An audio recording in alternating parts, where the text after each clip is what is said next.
আসসালামু আলাইকুম। নতুন একটি ভিডিওতে আবারও স্বাগত। আজ আমরা ফ্রান্স ও স্পেনের মধ্যকার ম্যাচটি নিয়ে আলোচনা করব।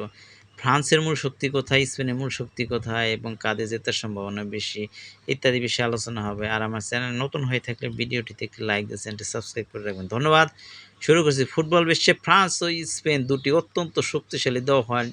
নিশ্চিত করে কোনো এক পক্ষের জয় বলা অসম্ভব। তবে বর্তমান ফর্ম এবং বিশ্লেষণ অনুযায়ী স্পেনের দলগত পাসিং ও নিয়ন্ত্রণ কিছুটা এগিয়ে থাকলেও ফ্রান্সের ক্ষিপ্র আক্রমণ ও ব্যক্তিগত দক্ষতা যেকোনো সময় ম্যাচের মোড় ঘুরিয়ে দিতে পারে।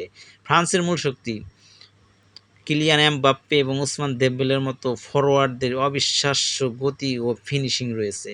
শারীরিক শক্তি এবং গভীরতা স্কোয়াডের প্রতিটি পজিশনে বিশ্বমানের খেলোয়াড় থাকায় তারা শারীরিকভাবে অত্যন্ত শক্তিশালী এবং কাউন্টার অ্যাটাকে দারুণ কার্যকর। মাঝমাঠের নিয়ন্ত্রণ পল পগবা ও অতোয়ান গ্রিজমানের জায়গায় মাইকেল অলিসের মতো তরুণ ও প্রতিভাবান খেলোয়াড়রা দলের মাঝমাঠকে দারুণভাবে গতিশীল রেখেছেন। স্পেনের মূল শক্তি বল পজিশন ও পাসিং স্পেনের মূল ঐতিহ্য হলো বল দখলে রাখা। রদ্রি, পেদ্রি এবং ফাবিয়ান রুইজদের নিখুঁত পাসিং প্রতিপক্ষকে ক্লান্ত করে ফেলে। উইঙ্গারদের জাদু লামিন ইয়ামাল ও নিকো উইলিয়ামসের মতো তরুণ উইঙ্গারদের ড্রিবলিং এবং গতি স্পেনের আক্রমণকে আরও ধারালো করে তোলে।